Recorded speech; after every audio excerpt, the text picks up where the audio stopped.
¿Cómo está, doctor Otárola? Muy buenos días. Muchas gracias. Gracias, Rodolfo, por la invitación. Primera vez que piso el set de este canal y los felicito realmente porque están cubriendo un espacio muy importante en el país. Estamos chiquitos todavía, tenemos 2 años. No, pero van a crecer, estoy seguro. Por supuesto, esa es la idea. ¿Qué tal, doctor Otárola? ¿Cómo ve el panorama político que es lógicamente atípico con este asunto de la pandemia? Son unas elecciones raras, ¿no? No solamente por la pandemia, sino por las consecuencias de la pandemia, ¿no? Estamos desarrollando nuestras actividades políticas en el Partido Nacionalista. Y agréguele Nacionalista. la crisis política, que casi es permanente.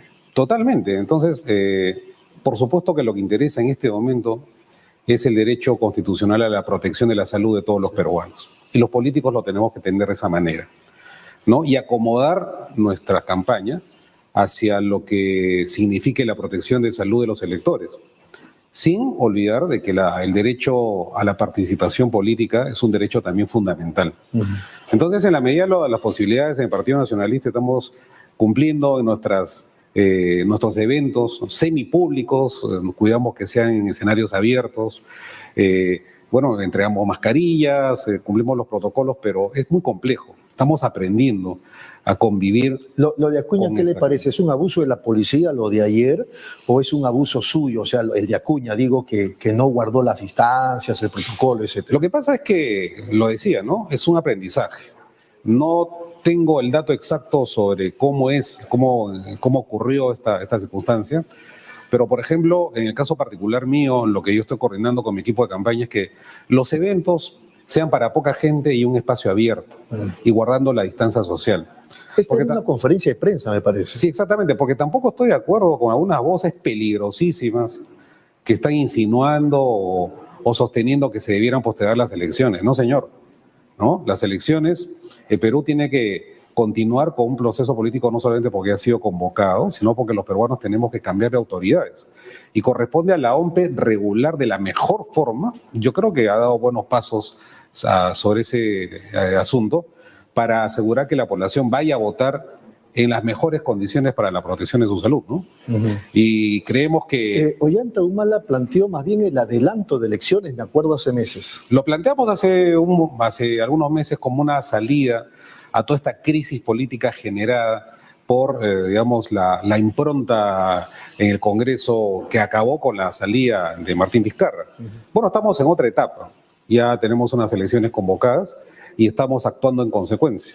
Ahora, todos son rumores, ¿no? No hay un pronunciamiento oficial. No, espero que sean solo rumores.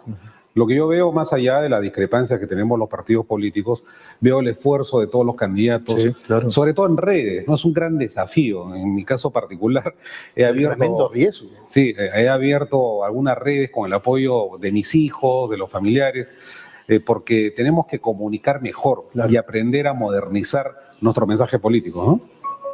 Es una situación complicada porque no nos acostumbramos, los políticos no se acostumbran en el tema de usar las redes para llegar a la población y asumen que a veces es mejor llegar pues al mercadito o a la plaza y hablarle directamente face to face, como dicen los chicos, a los pobladores. Es complicado el tema. Es complicado, pero yo creo que es muy importante también. Es decir, fíjense, las medidas de confinamiento no han servido. Somos el país que de manera proporcional ha tenido más muertos en el mundo, ¿no? Entonces eso significa que las medidas de confinamiento dictadas sobre todo por el señor Vizcarra no han funcionado, han fracasado. Yo no estoy de acuerdo de nuevo con el confinamiento. Yo creo que se tiene que focalizar la atención de estos sistemas de salud. Y sobre todo creo que... Cuando hablamos de focalizar, nos estamos refiriendo a que en determinadas zonas donde hay más infectados y muertos, digamos, ¿sí haya confinamiento? Bueno, se regresan a algunas etapas de las famosas fases sociales, ¿no?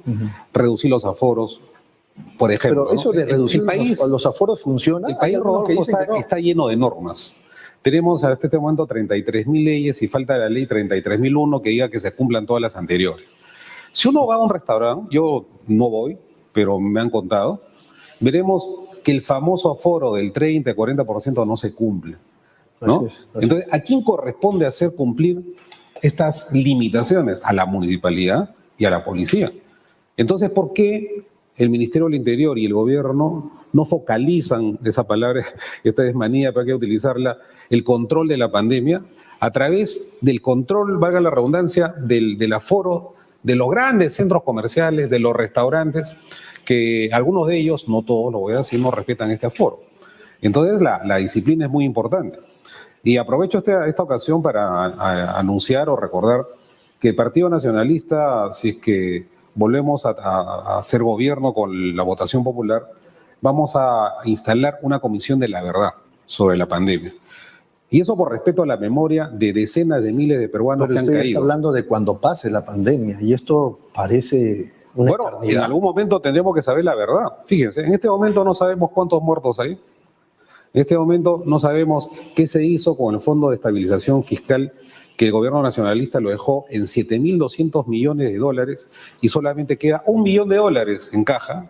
Es como el chanchito de la familia, ¿no? De los ahorros de los chicos, centavo por centavo, sucesivos gobiernos, y ha venido el señor Vizcarra y le ha metido un martillazo y no sabemos a dónde se ha ido. Hay que investigar, ¿no? Hay que saber por qué no se compró la vacuna, por qué se priorizó las pruebas rápidas sobre las moleculares. El pueblo tiene derecho a saber la verdad, ¿no? Y eso lo vamos a hacer. Cuando esto pase. Cuando pase, cuando estén dadas la... ¿No cree usted que la gente está más interesada en que los candidatos digan: nosotros sí vamos a solucionar de esta forma y de esta forma el problema, vamos a lograr la vacuna, la inoculación, que la gente, los enfermeros, los médicos, etcétera, las clases serán presenciales o virtuales, les vamos a dar las garantías a los colegios y a los padres de familia? Tenemos propuestas muy concretas sobre eso. Creemos, por ejemplo, que la salida para enfrentar la crisis, porque ha fracasado el Ministerio de Salud, con todo respeto se le dio a la señora Macetti, ha fracasado, porque ha sido la misma ministra de los dos gobiernos, porque el Estado retrocedió frente al avance de la pandemia. Cuando se debió haber hecho, por ejemplo, sin ir muy lejos, lo que hicieron en Guayaquil. O sea, el Estado avanzó hacia las postas médicas, los hospitales estratégicos. El primer nivel. Llevó a los médicos y el oxígeno ahí y detuvo la pandemia. Claro. ¿Qué cosa ya no se aglomeraron los hospitales? Se replegó completamente y hubo una sobresaturación de los hospitales, situación que no ha cambiado lamentablemente. Es lamentable en el siglo XXI podamos ver ese pavoroso panorama de nuestros conciudadanos haciendo cola. Ahora, ese primer nivel de atención estaba abandonado antes de la pandemia y después de la primera ola seguía abandonado. Bueno, eso requiere una explicación. ¿Por qué ha sucedido eso? ¿Por qué hace falta ahora médicos? ¿Por qué, intensivistas y sobre todo decisiones políticas? Yo el otro día conversando con el presidente Humala, en fin, o sea, no se han tomado decisiones. O sea, ¿qué hubiera pasado si al inicio de la pandemia el señor Vizcarra subía al avión presidencial a 2 ministros y los mandaba a Rusia o a China que no se muevan de ahí hasta traer la vacuna? Eso lo hubiera hecho sin ninguna duda el presidente Humala. Sí, o sea, no regresen sin la vacuna en el avión presidencial, ¿no? En lugar de estar de acá paporreteándole a la población, haciendo conferencias de prensa que no sirvieron para nada. Esas son decisiones políticas, por eso yo digo, Ollanta Humala desde el día 0 en que se haga cargo nuevamente de la presidencia de la República ya sabe qué hacer. 1, la vacunación masiva, gratuita y universal para todos los peruanos, ¿no? Rechazamos la posibilidad de que la vacuna se convierta en un negocio, conforme se está lamentablemente poniendo en agenda a través de algunos agentes. ¿No está de acuerdo con que la empresa privada pueda acceder a la Estoy de acuerdo que ingrese en la empresa privada, pero luego que se vacunen los 30 millones de peruanos y de manera gratuita. Después de... ¿No? Claro. Entonces, no somos antiempresa, al contrario, nuestro gobierno le ha dado estabilidad macroeconómica al país. Pero en un momento de emergencia la vacuna debe ser de acceso universal y gratuito para todos los peruanos. Esa es la responsabilidad del Estado. Si no van a asumir esa responsabilidad, mejor que se vayan a su casa, ¿no? Muy bien. Los sondeos, claro, es verdad que faltan todavía 2 meses y más. Los sondeos no lo favorecen al señor Ollanta Humala y al partido. ¿Qué pasa? ¿Cuál es el problema? Tenemos una lectura, fíjese. Si hablamos de la encuesta de Ipsos Apoyo, en realidad lo que registra es un crecimiento del 100% de Ollanta, y lo voy a explicar. Estaba casi en 0% y ha saltado al 4%. ¿Ya? Y la respuesta de los grandes medios de comunicación para publicar esa encuesta es: Ollanta encabeza el antivoto. Y no dice que ha trepado al 4%. Con 4%, ¿ya? Asumiendo que mañana sean las elecciones, y no va a ser así, el 4% descontando los votos válidos y en blanco se convierte en 7%. Teníamos una buena bancada, ¿ya? El Partido Nacionalista va a tener una buena bancada, le guste o no, a los grandes medios de comunicación que están tergiversando la información.